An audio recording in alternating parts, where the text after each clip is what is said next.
Hello and welcome. So let's start our topic, events in JavaScript. So in the HTML file, we have created our div with an ID output, and within the script tag we have put the reference to a JS file, and within our output div we are going to put a button. Okay, the ID will be btn larger. Okay, it will be a larger button, and another similar button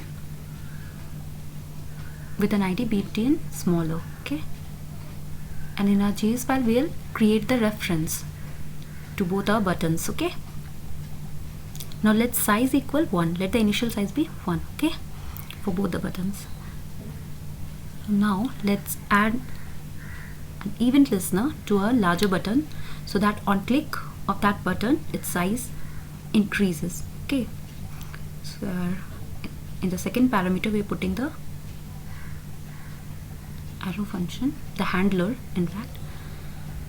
Okay, and within it we are putting the logic of incrementing the size by 0.25 em. Okay, em is a unit. Okay.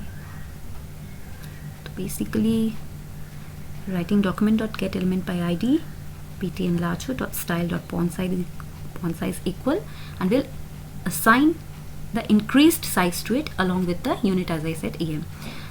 Now let's check. See, both the buttons have appeared, and on clicking the larger button size is getting increased. Actually its font is getting increased, and that's what is making the entire button increase in size.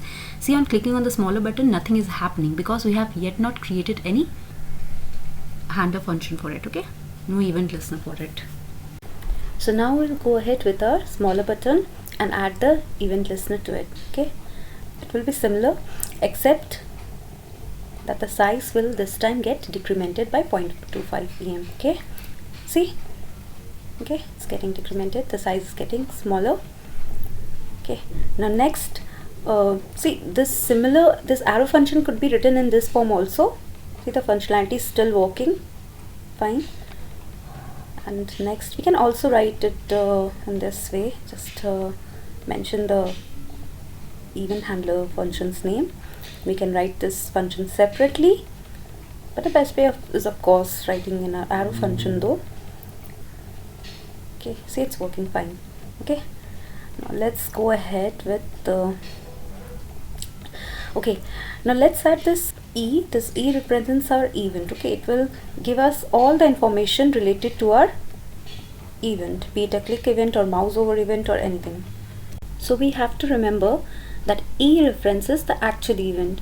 Okay, it will contain all the information about it, about the event. Okay, and its properties. We'll be using its properties, the event properties, to get the information about the event that has occurred. Okay, now let's console.log e. So let's go ahead and check. Let's click on the larger button and see all the properties of the event is shown over here. We'll just click on this arrow. Okay, and we can see all the properties available, okay, for the event. So we'll check out the target property first.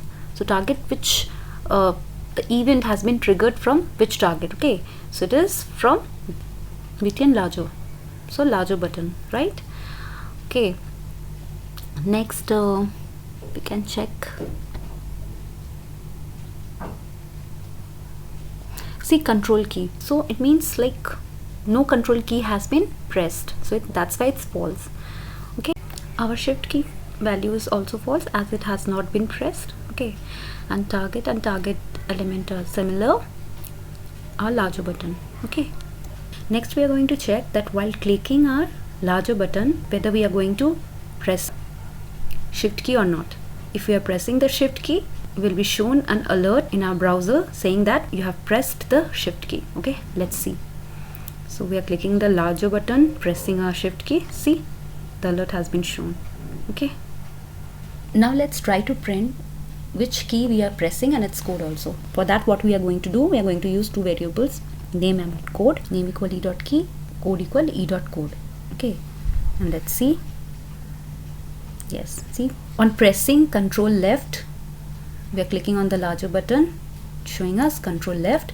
Similarly, control right, and same goes for tab. So we are pressing tab and clicking on the larger button at the same time. Okay, now let's press alphabet A and click on larger button C. Now let's press 7 and click on our larger button C7. Okay, so that's all for today about events in JavaScript. Let's meet with a new topic in our next video. Till then, happy coding!